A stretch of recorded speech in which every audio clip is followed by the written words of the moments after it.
Oke, perkenalkan nama saya Muhammad Fatah Nugraha, NIM 131 19055. Di sini saya akan mencoba mempresentasikan tentang analisis shaft pada kendaraan. Yang pertama, apa itu shaft? Shaft adalah elemen yang berputar, berpenambang lingkaran, dan digunakan untuk mentransmisikan daya atau gerakan. Shaft mengatur semua rotasi atau osilasi elemen seperti gigi, katrol, roda gila, engkol, sprocket, dan sejenisnya, serta mengatur geometri gerakannya.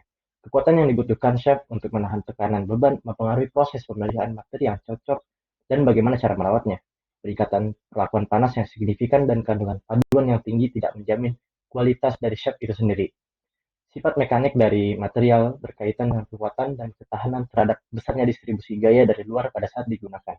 Desainer dan pabrikan otomotif juga sering berupaya meningkatkan efisiensi dan efektivitas dari pengoptimasian desain.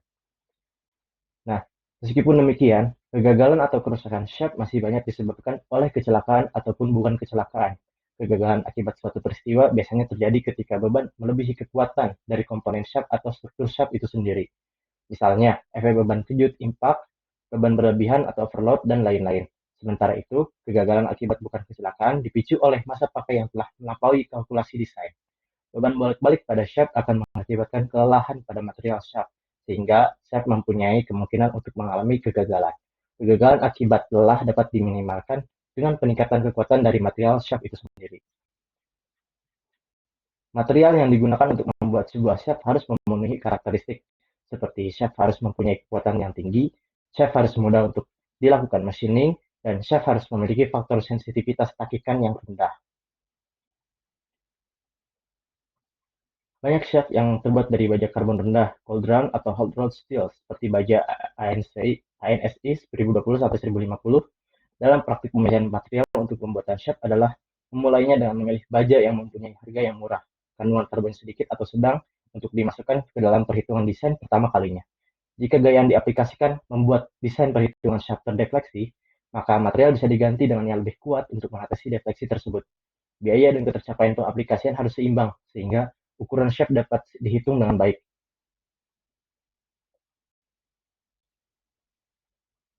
Cold round steel biasa digunakan apabila diameter shaft kurang dari 3 inci.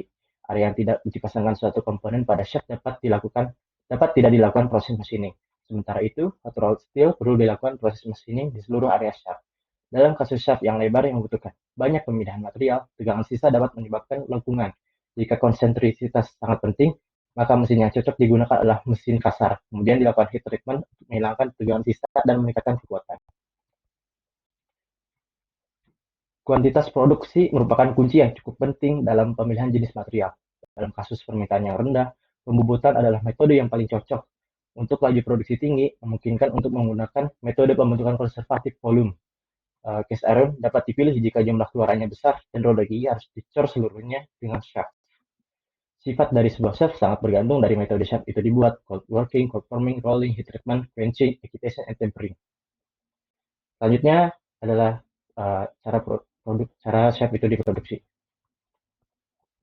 Produksi dimulai dengan batang bulat lebar dari baja yang mengandung sejumlah karbon untuk membuatnya lebih kuat, lalu dipotong menggunakan gergaji shaft otomatis sesuai dengan ketebalan yang tepat dan sudah ditentukan. Alat selanjutnya mengukir alur di depan shaft. Poros harus didiamkan beberapa saat setelah operasi ini.